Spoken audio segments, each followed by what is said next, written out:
компани нөгөө ажилтны нэмэгтэй төрүүлсэн.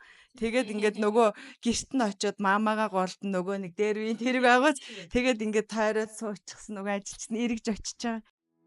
Европын холбооны Switch Asia хөтөлбөрийн санхүүжилттэй эдийн засгийн ногоон шилжилт төслийн тогтвортой үйлдвэрлэл ногоон ирээдүйн цуврал бичлэг. Европын холбооны Switch Asia хөтөлбөрийн санхүүжилттэй эдийн засгийн ногоон шилжилт төслийн багийнхан маань өнөөдөр Улс аймгийн Улаангой хотын түүхэн улс хүнс хувьцаат компани дээр ирээд байна. За төслийн хүрээнд бол бид нар бонзыг хэрэгжүүлэх 25 байгууллага шалгаруулж авсны үүний нэг нь орон нутгаас улс хүнс компани маань шалгарсан байгаа. Өнөөдөр бол бид нар улс хүнс үйлдвэр дээр нь гэж зочлоод яг бонз хэрэгжүүлж байгаа туршлагаас нь хуваалцаж танилцж байна. Гол үндсэн суурь маань бид хэрэглэгчтэй тогтвортой эрүүл хүнсийг тасалбаргүй хүргэхийн зэрэгцээгээр за ирээдүйн хойч үедээ за байгаль орчин нийгэмдээ ерөнхийдөө бол ээлтэй үйл ажиллагаа явуулахыг илүү зорьж ажилладаг байгаа. Манай чацрагны чанамлын үйлдвэрлэлийн цех байна.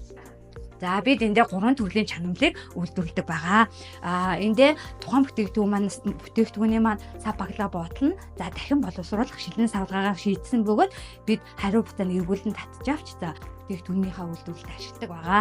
За жишээлбэл манай гэрэл ерөнхийдөө бол ингээд хөдөлгөөн мэдрэгчтэй бөгөөд энэ маань бид нар цахилгаан эрчим хүчээ хэмнэх бас нэг гол хэрэгсэл маань болж байгаа. За энэ хэсэгт маань бид үйлдвэрээс гарч байгаа ахуйн хог хаягдал болно. За үйлдвэрлэлийн хог хаягдлаа ер нь бол англи ялгаж тушаадаг байгаа. Чацрагны бүтээгдэхүүний үйлдвэрлэл маань за хаягдалгүй үйлдвэрлэл гэдгээр онцлог давуу талтай байгаа бөгөөд түүхийн эдээс бэлтгэсэн түүхийн эдээс чацрагны шүүс, чацрагны тос, чацрагны чанамл болно.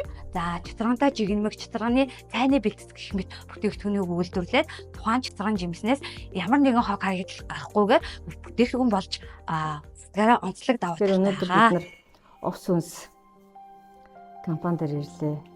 Тэгээд яг үннийг хэлэхэд бол би хүнсний үйлдвэр гэхээр за нэг орчин цагийн технологийн шинжил инновацийг үйлдвэрлэлд яаж нэвтрүүлэх вэ?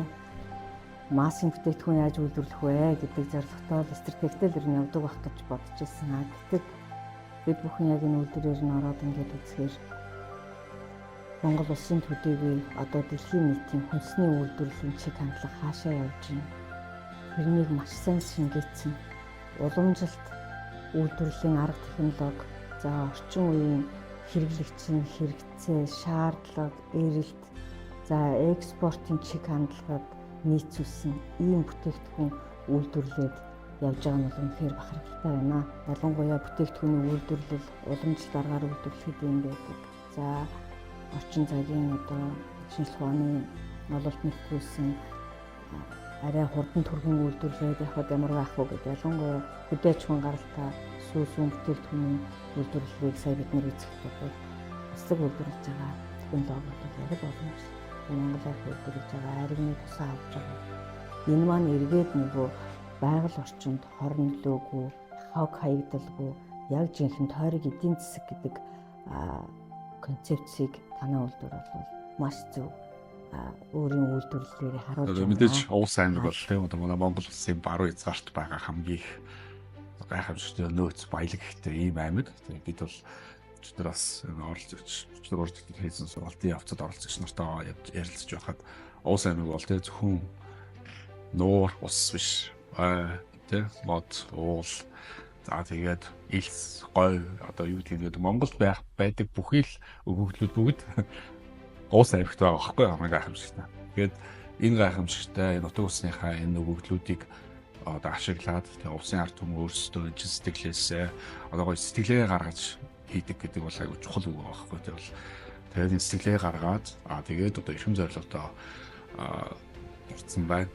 Эрүүл доктортай бүтээгдэхүүнүүдийг за тэгээд зах зээлд нийлүүлнэ. Тэгээд нийлүүлэх нийлэхдээ доктортой гэдэг чинь одоо бидний хойрог эдийн засгийн боёо тэ усаа одоо бүхэл гайхамшигтай байгалийн өгөгдлүүдэд хайрлаж хамгаалсан, усаа хамгаалсан, орчноо хамгаалсан. Тэгээд одоо нөгөө бохирдлыг багасгах, аягдлыг багасгах одоо бүр гайхамшигтай бол одоо хэдэн зуун жилийн дараа л яг энэ байгаа байдлаар нь хадгалж үлдээх тэ хойч үедээ, ирээд үедээ, нутгийнхаа одоо ирээд үедээ энэ бүгдийг одоо шингээж ингээ ажиллаж байгаа юм би одоо тойрог бизнес агууртай байгаа одоо энэ үйлдвэрт ирээд өөр юм хэлээд битрээд ингээ явж байгаа маш баяртай байна. Ногоон байна гэдэг ямар ач холбогдолтой юм? Бид яагаад ногоон байгаа юм? Энийний өгөөж нь хинд тусаад байгаа юм бэ? Хинд би бол хин ийм үр шим хүртээд байгаа юм бэ гэдгийг та бүхэн ер нь түгээн дэлгэрүүлж танилцуулж байвал одоогийн байгаа өрсөлдөх чадвар нь улам нэмэгдээ та бүхнийг одоо зөвхөн одоо Монгол улсад төдийгүй Монгол улсад Аз тэр цаашлаад дэлхийн хэмжээнд Монголын ус сүнс гэдэг компани гэдэг ингээд хүмүүсийн орчнод одоо эзэн бүтээгдэхүүн чинь танил болсон. Гэхдээ бас энэ тал дээр жаахан анхаарал ажиллах илүү одоо өрөөгөөчтэй болох юм байна л гэж бодож байна. Тэгээд үнэхээр сонирхолтой байна. Одоо танаа үйлдвэрийг ирж үтсэндээ би бол үнэхээр баяртай байна. Та бүхний цаашдын ажил хөдөлмөр бүтээгдэхүүний шинжилэлд амжилт хүсье. Нутгийн иргэдээ ялангуяа нуус нутгийн хаарч үнэ. За тэгээд одоо бизнес өргөжлөх тусмаа баруун хязгаарыг за бүр өргөжлөх Монгол улсынхаа одоо хүн бүрт өөрийн одоо үр шимийг хүртээсэн ийм гайхамшигтай бизнес агуултай болоод фьючер төвчийг хүсье өрөө. Тэгээд бүгд нь баярлаа. Сайхан боломжийг олгосонд.